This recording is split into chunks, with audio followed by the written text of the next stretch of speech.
between light and dark is so very thin.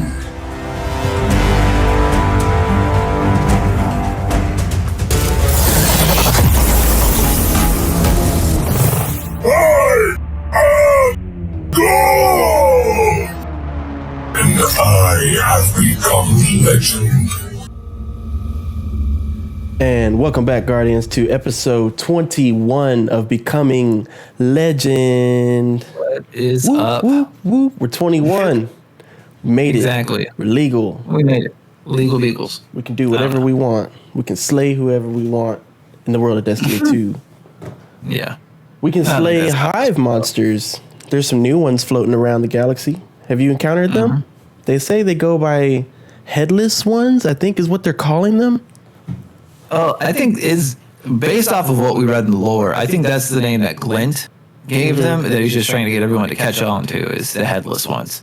Okay. You know, because technically they have heads. They're just not. They're not the traditional heads that we would think of. You know, like Yeah. there's flaming pumpkin heads. Yeah, flaming necromancy heads. Totally cool. Yeah. But yes, welcome back to episode 21 of Becoming Legend. Thank you all for joining us. It is October 31st, Halloween, which is very appropriate because we will be doing an episode covering the Festival of the Lost, which is Destiny 2's version of the celebration of Halloween, and different versions of celebration in that. Festival of the Lost began in year 2 of Destiny 1. So as we all know, launch of Destiny 1 wasn't the strongest launch of all time when it comes to video games. They really just gave us the campaign and not much else to do. A little bit of Crucible, but it was mostly just introducing the world to us and the concepts of light and darkness and what so have you. So they didn't really do much in year 1 of Destiny 1. So year 2, they really started putting in more themed events to give us something to do in between the expansions and just keep the player base engaged, really. So in year 2, they gave us Festival of the Lost, where we were given these masks that we would wear during special events. The masks are our version of mocking our enemies and saying that we do not fear the creatures out there that are trying to destroy us. But when Destiny 2 was brought around, they really made some major changes to Festival of the Lost, introducing the Haunted Forest. And I wanted to know, perhaps, Mr. Tweezii, do you have any thoughts on the Haunted Forest? How did you feel when that was first introduced, and how much did you engage with it?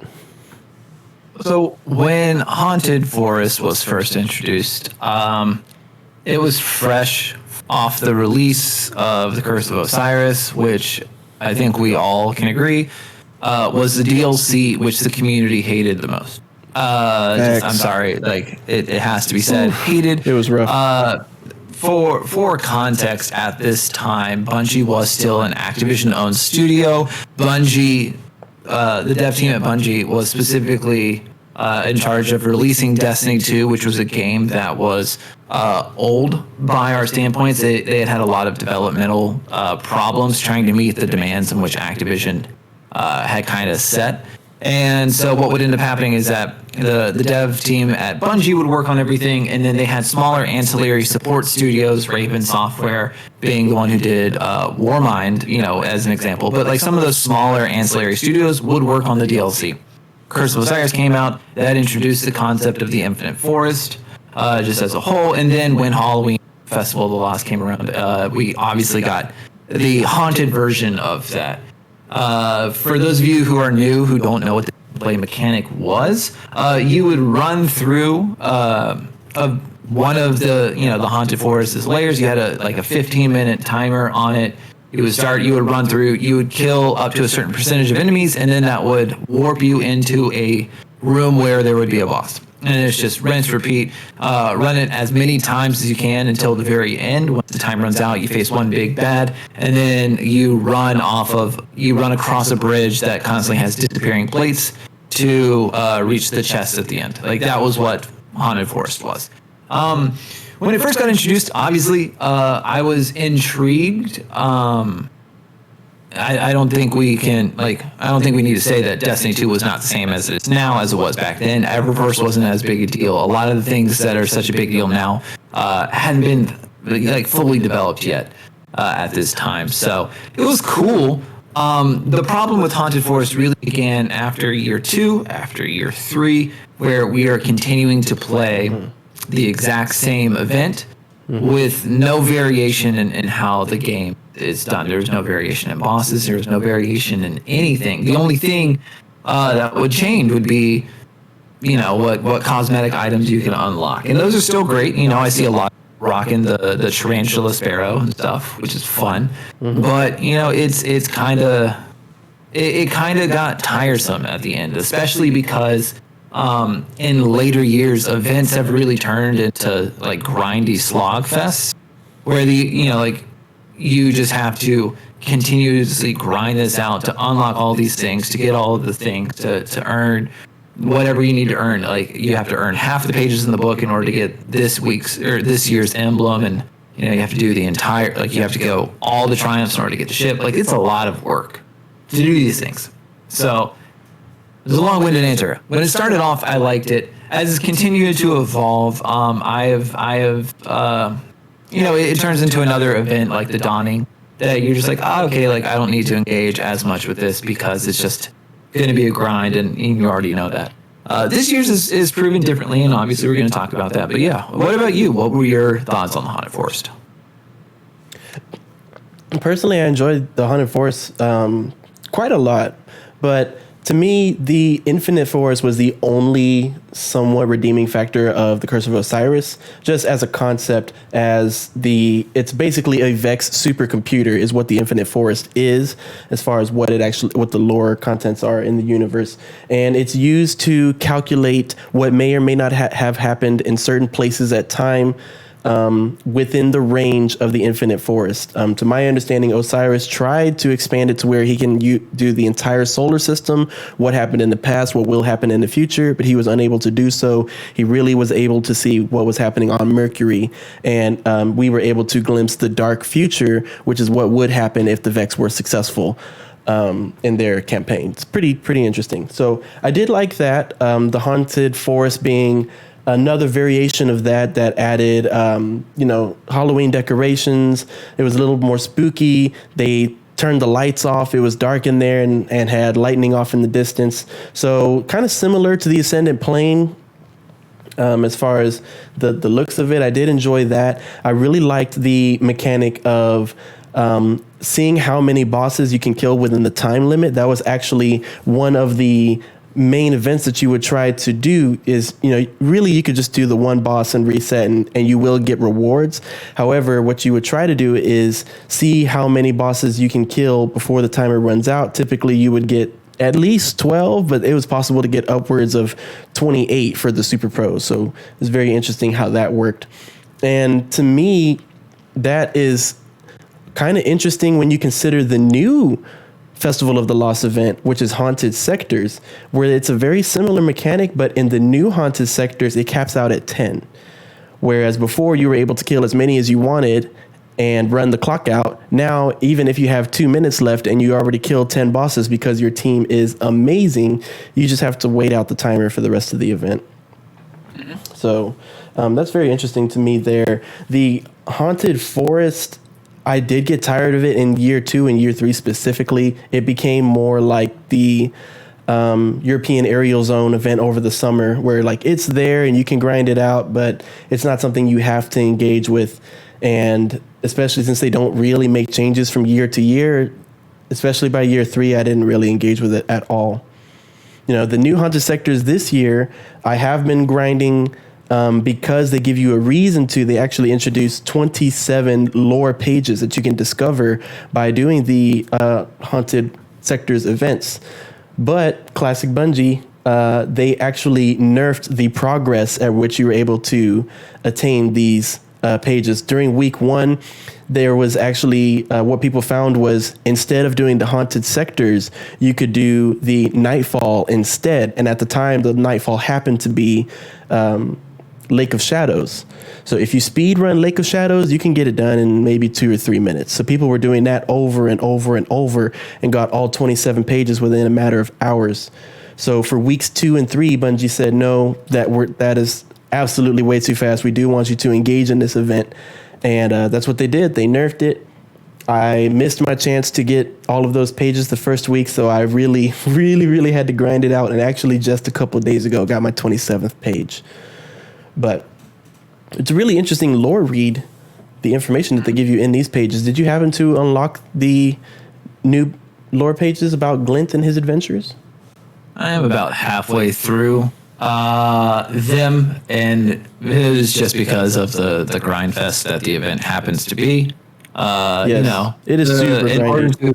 In order to obtain pages to translate, you have to run regular events, and you know what sucks, is that public events don't count, lost sectors don't count. So even if you're doing stuff on like on Planet, if you're just trying to finish up something, or you're just like, if you're like me, like when I first get on at the beginning of the week, like the first thing I do, I pick up all my gunsmith bounties, I go to a random planet, and I just kind of knock them all out. That way they're done. I get my pinnacle. Like we're good to go.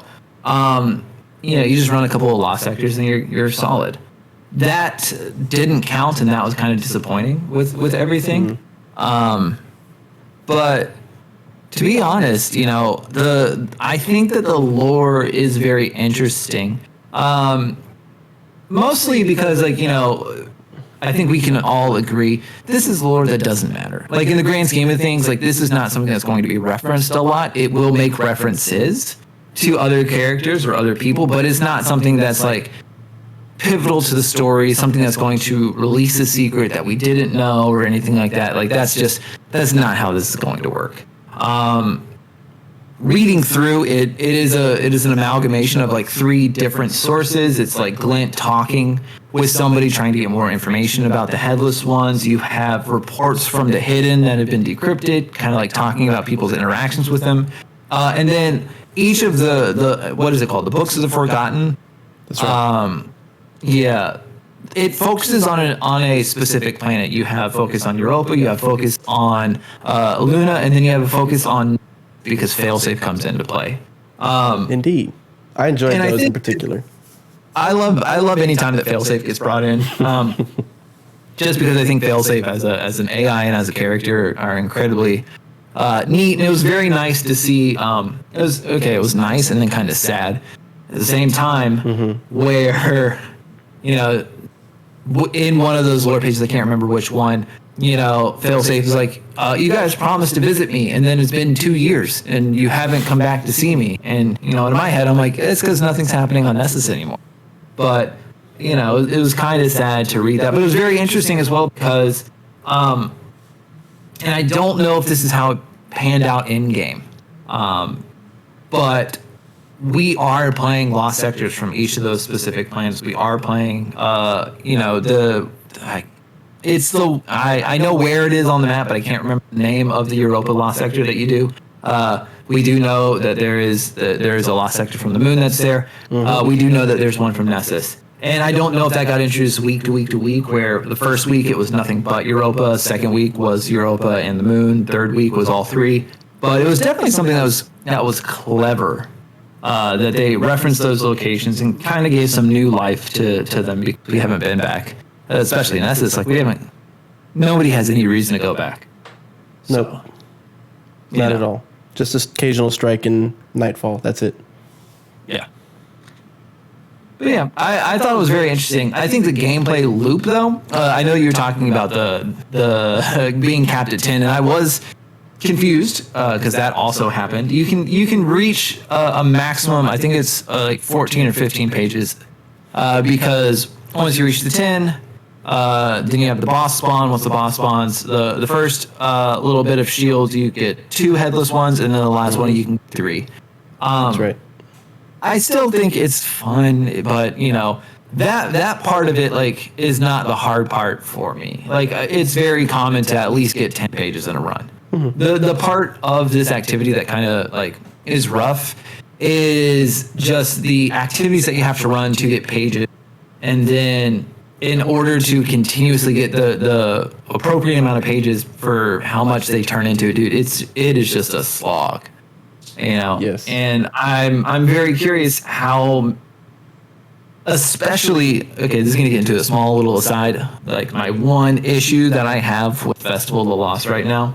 How many players, once they saw how difficult it was going to be to get all of the dinosaur armors, how many people continue to engage with the event? That is my genuine question, especially because this event has superseded anything story-wise.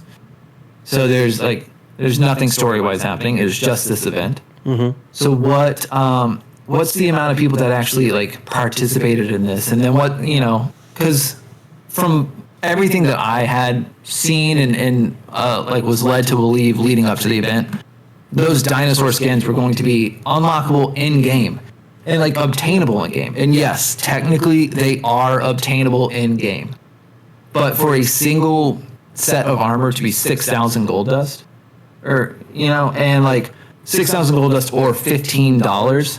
No, like I don't know anybody who bought any of the dinosaur armors, even though we were all very excited to get them because they were just so expensive and we couldn't earn them in game. And so that kind of like from my friends and from the people that I play with, that kind of turned them off at the beginning of the event because they're like, well, what's the point? Like this stuff is unobtainable. So, anyways, I'm getting off that soapbox. Yeah. No, I completely agree with you because especially with the amount of hype that went into these dinosaur suits, these were the first outfits where the community was actually able to vote on what our outfits will look like for the Season of the Lost. They had two other options that we could vote. I don't really remember what they were. I remember one looked pretty cool, but they ended up going with the dinosaurs. You could vote. Sorry, I didn't mean to try and talk over you. You can vote between the monsters or like the dinosaurs or classic movie monsters. Because there was Swamp Thing, there was I think there was like a King Kong one. I don't know. I remember Swamp Thing. Swamp Thing was definitely one of them. Mm-hmm. But yeah, I'm pretty sure that's the one I voted for, but dinosaurs ended up winning anyway. That's cool. But even in game, I really didn't see that many dinosaur suits, honestly. So like you said, I don't know anybody who purchased them. And even through 3 weeks of playing, I saw less than 10 Guardians with the dinosaur suits on. So yeah. It was just, it's so expensive, you know, so expensive. Mm-hmm. Anyways. Mm-hmm. But I thought the rest of the event was great. I do think that the Jurassic Green is a pulse rifle that's just going to exist. Like, it's not good, it's not bad, it's just another pulse. You know, in the same way that, like, the Braytech Werewolf is another gun. Like, it's just another AR. Really, the only time you ever see anybody running it is Festival of the Lost, and the rest of the time it's kind of been thrown away. Mm-hmm. So, you know, it's a cool event. The weapons were the armor. What armor? So you're just like, all right, cool. Like, it's just masks. Yeah. The new Spider, like you said, the new Spider Sparrow was pretty interesting, and they actually have a new broom. They have like an ascendant broom with a cat on it. So if you enjoyed the broom sparrows from previous seasons, that's a good update to that one. But yeah, besides that, there's really not much else to it. As you said, it is taking place during a lull in the seasonal story. They actually reference it during a couple of the haunted sectors. I believe there's one where you perhaps speak with Petra, and she's like, "Oh, Guardian, I heard you were taking a break." And Glint chimes in, it's like, "Oh no, we're actually just shooting these things, killing times. Like, why did I even call?" Is what Petra says. So. It's pretty interesting, but you know that we're just waiting for the stars to align so that we can attempt to cut the ties with Savathun's worm. So until that date, they needed to give us something to do. I liked the way they introduced how Glint is able to leave his guardian, because I was very confused without reading the lore books. It's like, where is Crow? If Glint is with us on these missions, where is Crow right now? How can you just leave him vulnerable? But it turns out Crow is actually just in space contemplating everything he recently learned about himself being Uldren Sov. He actually asked Ikora Ray to be removed from the mission. He no longer wanted to deal with our current main story with Savathun and Queen Mara and everything. It was just a bit much for him. So we did remove him and placed him aboard Kyatil's ship as the new representative between the tower and Keitel, kind of like an ambassador, so to speak. So he is somewhere where he is safe. Glint feels that it would be political suicide for anybody to make an attempt on Crow's life right now. So he should, in theory, be safe aboard Keitel's ship since we have a truce right now. But something that has kind of come as a bit of a surprise is since he is spending time with Keitel, you know who else is spending time with Keitel right now? Is Lord Saladin. So Lord Saladin and Crow might be becoming buddies, and Lord Saladin has actually been showing kind of issues with the way that young Crow thinks about things and how he doesn't really place the same values as Lord Saladin does, because he's had, millennia or at least centuries over experience with Crow. So it's very interesting to see somebody that, again, battle hardened and battle experienced, being able to train Crow and being able to harden him a little bit, which I think he needs right now. So that's been a very interesting story to keep up with. It has been. When I saw that happening, my first thought was definitely like, oh, it's almost like we told you not to. It's almost like everybody told you, hey, don't do this thing that you're doing. Glint even said, don't touch her. So I'm just like, he just needs a cooling off period. As far as him going with Saladin, I think but I'm also kind of curious how this is going to pan out. Because Saladin is also, when we think back to Season of the Chosen, like Saladin was the one who was not a fan of Keitel at all, was a fan of completely destroying the Cabal as they stood, so that we can no longer have to worry about fighting the Cabal if we just kill them all. So him being with Keitel and with Uldren, like, is he being softened? Is Crow being hardened? Is Crow still the Crow? I think these are all things that we're going to see probably, unfortunately. I think we're going to see this stuff in like January, February. Like, this is going to be stuff, like this season's story is going to wrap itself up after the Dawning, and we're going to have some time. Probably it's going to culminate in a big event, same way that the Traveler reforming itself was a big event. But past that, like, nothing, I don't think anything that we are going to be doing from this point forward, nothing with the Bungie special event, nothing in the Dawning is going to be relevant to the story at hand. There will be references again, but I don't think it's going to be like relevant per se, which is okay. Like, if we're really being honest, I think that's okay. We are entering that time of year where, gasp, other games come out. Indeed. And honestly, the real benefit that Bungie is going to have is that they're not trying to compete and make space between Battlefield 2042 and Halo Infinite and this new Call of Duty Vanguard and all the other games that are coming out this holiday season. Like, Bungie has the space to kind of just be like, okay, yeah, like we're taking a step back. You guys enjoy those games when they come out, and just know that February, once you're tired of those games, once you've beaten those games, you've played those games, hey, we're going to be here in February. We're going to have a new story coming out. So I think that's kind of where they're lining themselves up to be time-wise. It just sucks because, for those of us that play, it means that it's a dead time.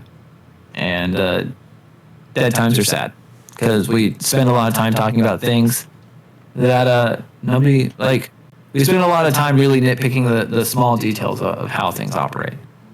Because we've been playing this game for 7 years, and what's the point? Agreed.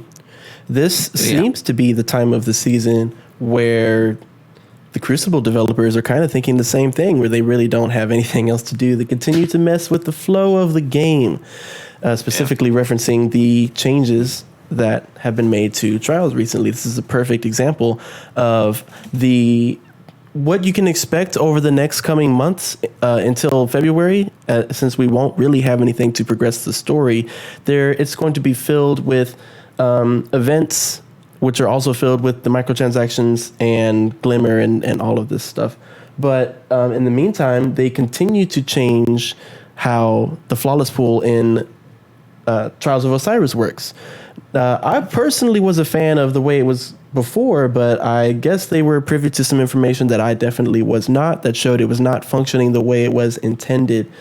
So I know you just explained it right before the episode, but would you mind giving us one more quick lowdown on the changes that they made to Trials? So right now, the biggest thing is that they're continuing to examine the Flawless Pool and how it works and what time it works. Because that's the other thing that really messes things up. And this is talked about a lot with community.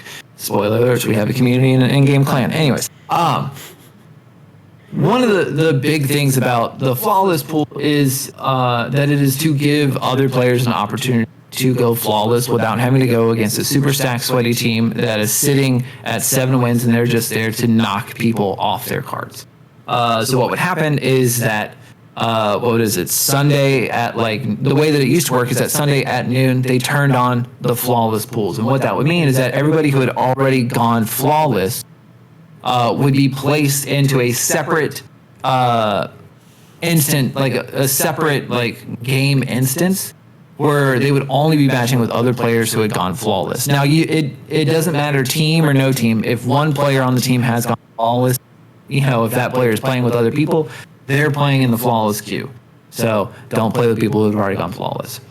But one of the big problems is obviously time and what time that takes place. It used to be just a static 12 everybody, and they're working to kind of have that being like a running thing based off of the time zone that you live in or that you are connecting to. Because that's obviously like one of the biggest problems is that, personal example, I'm somebody who plays on the West Coast. So what 12 p.m. is for somebody on the West Coast, what noon is 9 o'clock in the morning. And so if things are enacting at Eastern Standard Time, then I, as a player, do not have time before I wake up to really continue to play matches. Again, I think the biggest thing that they're just trying to do with these trials changes is to continue to make it fun for new players to engage in the activity and to come in and actually try and see how many wins they can get, while also simultaneously trying to continue to keep those players who go flawless every week, keep them engaged and keep them playing. The other big thing that I think they're trying to work on, this is my understanding, and this could be completely wrong.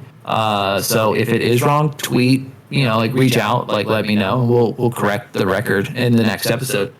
But the other thing that they're really working on doing is improving the quality of the matches. You hear a lot of times about people who are, on their second win, matching against players who are on their sixth win. And that is a difference. If you're going against a team that's 6-0 versus a team that is 2-0, there is a significant difference in how some people are playing. It doesn't even matter about skills. It's just if they're already at 6, you can assume that they've been rolling. They're warm, they're ready to go. They might have some strats. It is what it is. And so just trying to matchmake so that not so much that it's card-based matchmaking again. That's what we're trying to get rid of. We don't want to be solely card-based, but we don't want to also have players who are looking for their first wins, looking for players who are looking for their last win, and having those two queue up against each other. And so, Trials is this activity that is highly celebrated by the entire community, and because it's such a big event, they're just continuing to try and keep it engaging and keep it inviting to both the new players who are trying it out for the first time, or those teams that are just trying to get a couple of wins to start getting some of the loot, and match those against the people, to also match the people who have been playing, who go flawless every week, who spend their weekends running trials and that's all they do. Just trying to keep everyone engaged and everyone happy. They've been doing a great job, obviously. There's been a lot of support from the Crucible Sandbox team of just balancing and trying to get us back to a place where we want to be. But we'll continue to see. Trials appears to be a thing that they're going to continue to play with, especially since they have the Trials Lab game modes, where they're trying to bring in something that is not solely elimination based, bringing in more objective based gameplays into Trials as well. Appears to be a thing that they're working on. So they're just trying to find the balancing to that. So instead of only having to care about, okay, well, like, we're going to be playing Trials this weekend. This is the map. This is the weapon. It's also maybe bringing in that thought of, like, we're going to play Trials this weekend. It is this map. It is this mode. So instead of running it like I'm going to have to change up how I approach this maybe for the week. We'll see. Like, again, Trials is a game mode that deserves to be given attention to. And it appears that they're giving it an amount of attention that the PvP community seems to be happy with. And that's, I think, one of the biggest things. Going into this season, the biggest complaint from a lot of players that I know is that the PvP community was being neglected. That, everything was changing for PvE and nobody was paying attention to PvP. But I do think as the season has progressed, they have shown that they are paying attention to PvE and they're trying to be a little bit quicker with how they're updating things. And instead of the way that it was in the past, where they were kind of slow to update things to make sure that everything worked, they're a little bit quicker on the draw now. But that's just me. That's just my opinion. Yeah, Trials is good. Like, they're trying to make it better. That's it is consistently. If you go on Twitch every weekend, if you look at like Sully Gnome or any of the Twitch stats, Destiny, once Trial goes live, Destiny starts peaking again. Goes live. And then the weekend, it'll drop down, gets to next Friday, peaks back up, drops down. So Trials is the event that brings all the eyes to Destiny. So you gotta pay attention to it. Wow. Wow, that's actually very interesting. I didn't know a lot of that information. Yeah, if you actually look at the watch stats for Destiny 2, the two things that you'll see is that every weekend becomes popular because of Trials. And granted, there's a lot of people that stream on Destiny that they're doing Trials carries, so that could be a significant part of it is people carrying during Trials. But yeah, Trials and World First races are the two big events, and only one of those happens every week, and that would be Trials. So wow. Yeah. Especially with freelance Trials. Freelance Trials is still a great idea. But again, how do you balance it? That is a lot of what it's coming down to, is just they've now made freelance Trials. It is a thing that's intriguing to a lot of players because now you don't have to find a team of 3. You can just run in there and get some loot. How do you balance that again? How do you make sure that your players that are like solo players are not going up against a 3 stack that's talking to each other? Balance. Everything is about finding balance. They've introduced some new stuff, and it's great. And now it's just about balancing it and finding the perfect medium where everybody is happy. We're almost there. We'll get there. Yeah. Hopefully. It's a lot better than it was. So they're close. That's all that matters. Slow, subtle improvements. Yeah. Awesome. That's that, There really hasn't been stuff that they talked about. It's like the trials have been light. Everything has been light. It is a holiday season. We're going into an even bigger holiday season. So it's a little bit light right now, but it's still fun. Yeah, I think we can experience a lull in these next coming weeks. Coming this Tuesday with Reset, we will have your favorite Iron Banner is coming back. I can't wait. That is okay. If we can make requests for game modes to look at, Iron Banner, let's Please. just take a look at it. Like we have the freelance playlist, which is fine, but I don't want to sweat. And then I've heard from friends. This is going to be a tangent, so if I need to cut it off, just let me know. But I've heard a lot of complaints from some of my friends where they talk about the fact that. Unfortunately, we have a situation where power doesn't really seem to matter in the same ways. And so because power doesn't matter in the same way, does Iron Banner still matter? Iron Banner is one of the events where power is like, this is the only PvP event where power actually is taken into effect, but is power really that big a deal anymore? Does it really matter? No. You can be grossly underpowered in Iron Banner, and if you play solid, you'll still be able to top the leaderboards. Yeah. And, with how difficult it is to get this Iron Banner, armor, the fact that, a lot of us, I would argue a lot of us are sitting on just stacks of Iron Banner tokens because we don't know what to do with them. But you can trade in so many, and because that loot pool is also with the world loot pool, the chances of you getting a good piece of armor without doing the 4 bounties is rare. And that's kind of rough, especially for newer players. A lot of us, these armors there's been variants of these armors across all of the game. So if you've played Iron Banner at any point in the last 4 years, there's a chance you might have a lot of these armors. But, it just sucks that this is supposed to be an opportunity to get high level, high power armor with good stat rolls that you're just not really getting. So Iron Banner, just look at it. We'll do it more also if it's more than just Crucible. If it's more than just Control, that would be great too. Just something. Bring in a King of the Hill game mode. I think that would work. Just bring in something else. Absolutely. Because rotate the control points. Something. Well, again, you can keep it Control makes sense, but bring in another objective-based game mode. I think King of the Hill works perfectly. It's a rotating flag, but power can matter there.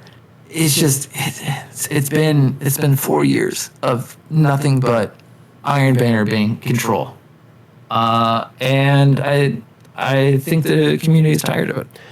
I agree. I really do think that it is affecting the community. You really see it in the play styles in particular. Even if you compare Iron Banner from 2 years ago versus Iron Banner now, there's really even no point in capturing the zones anymore. I used to be the player who would only focus, or would majority focus on capturing the zones, at least hold. If you hold 2 out of 3 zones, the majority of the match, there's a good chance you're going to win. If you get a power play, even better. But one of our own community members in our clan, Mr. Dub Spectre, shout out W. He actually put me on that you really don't need to capture the zones. If you have at least 2 or 3 people focusing on kills and not dying, you're going to win. It doesn't matter if the enemy holds 2 zones. If you are getting way more kills than they are time controlling the zones, you're going to win.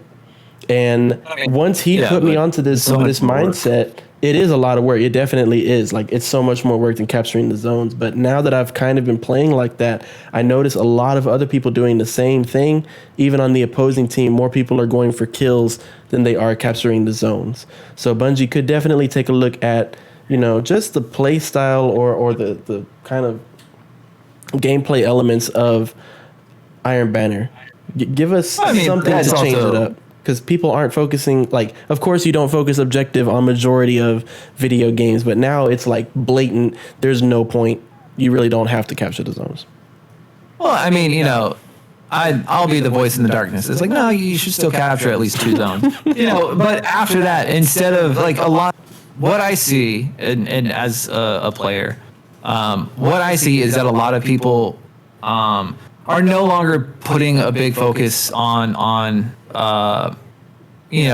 capturing all 3 points and actually running with the wolves. That's not a thing anymore because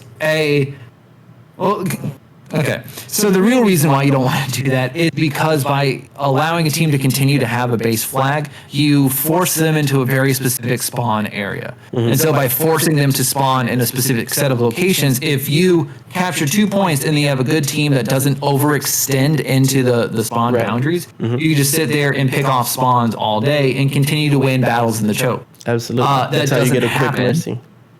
That doesn't happen, and the reason why that doesn't happen is because a lot of people, because of the power fantasy that Destiny gives, and because of the fact that up until very recently, the ability to outplay players with abilities has been so great that gunplay has kind of been secondary, and so it's all about playing in people's faces and doing all the stuff. Now that we're starting to go back towards more of an actual gunplay thing, I do think that it's going to continue to shift back. But yeah, no, like it's just the problem is for me. The problem is unsmart players. Recognizing the situation that you're in, either recognizing the fact that, hey, okay, we have 2 points, let's not overextend, because the moment that you overextend, you flip the spawns and they'll spawn at your flank, and then you have to fully commit to capture the other flag. You know, and like there is good flags and bad flags that you don't want. So recognizing, hey, like, okay, they're going to try and spawn trap us, so let's all like, let us try to go and work as a team instead of everybody running out and trying to play as an individual, you know. But that's also just an overarching like first-person shooter problem, anyways, that a lot of people have, is just like individual play versus playing with team. Absolutely. So, and the critical analysis, knowing when to choose individual versus team play, especially because Destiny 2 is majority a team play oriented PvP experience. Team shotting is crazy. I would argue that it is for 2 of the 3 subclasses. If you are a hunter, that is a solo play subclass. If you're playing Titan, if you're playing Warlock, that is a team based. And that's also what I think a lot of the difference is. You see a lot more hunters, Titans, or Warlocks in Crucible, because just hunters have the ability to continue to be solo damage dealers. Like that's entirely the purpose of the hunter subclass, is to be a main damage dealer. And so it's just it doesn't matter in the grand scheme of things. Iron Banner just needs another look or a refresh or something. Saladin does need to get updated as a vendor. He's one of the only vendors left that is still based on the token system, so maybe we'll get him off of that and we'll see what happens. But yeah, Iron Banner, like there's just so much more we can be doing with Iron Banner, especially because you and I are players that experienced the Rise of Iron like expansion and going to Fellweather Peak, actually like interacting with the Temple of the Iron Lords. Yep. It sucks to be like, oh, we were there and now we're here, and it's a game mode that nobody wants to play. But yes, it is coming around the corner. I'll probably not play it again, but miracles can happen. They certainly can. Yeah. They certainly can. Certainly. Yeah, man. Yeah, that's it. As you guys can see, there's nothing happening in the game. Which is okay. It gives us more time to talk about the things that we want to talk about.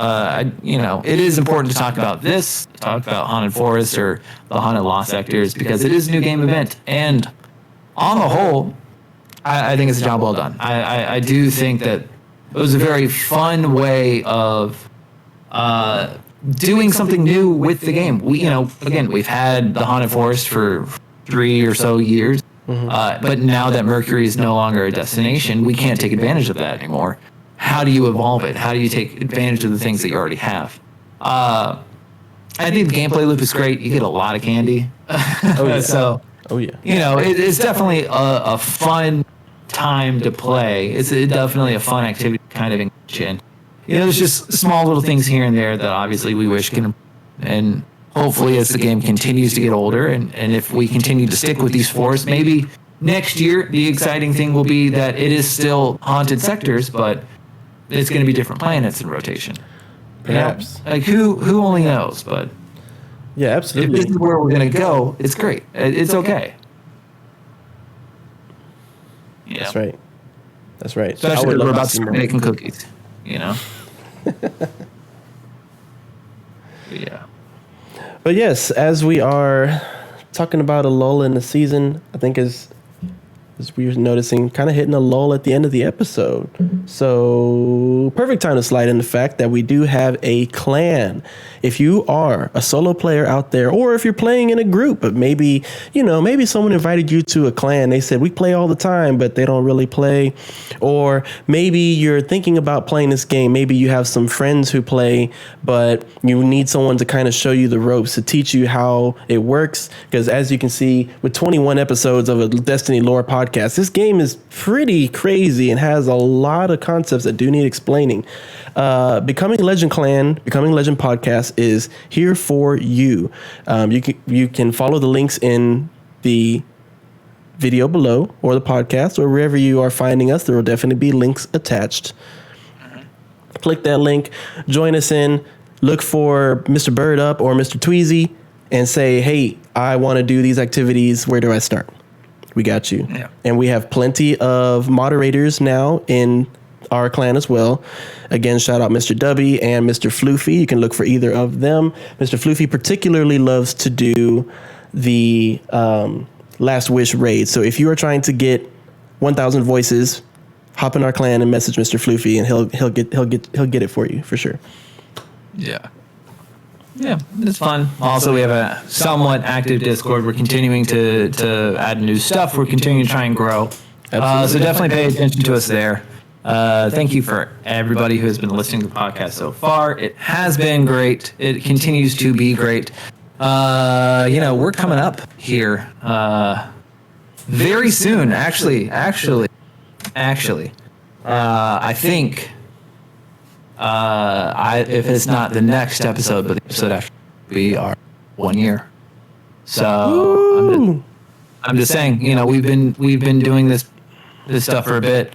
So check us out. We have a whole bunch of back episodes. A lot of our back episodes you can listen to. Don't be afraid that you have to be listening to the current stuff because a lot of our back episodes continues to talk about lore at a deeper level, talking about lore of the past seasons as well. So if you're a new player, you just started playing with this season in particular, you can go back. You'll get an understanding of what we were thinking. And we'll continue to pump out content like that in the next year, the next few years as this game continues to progress, and we'll continue to fill you up with all the lore that we have to pay attention to, because that's my favorite part of the game. I think that's your favorite part of the game as well. Obviously, that's why we do a lore podcast. Indeed. So yeah, just check us out. Leave a like, leave a review, follow us on Spotify if you're on Spotify, and yeah, like we do see everything. We have been greatly appreciative of everybody, and yeah, with that. If you were looking for Bird or me specifically, I do know that our information, our links to our Twitches, and maybe our Twitters. Actually, that Twitter's a question mark.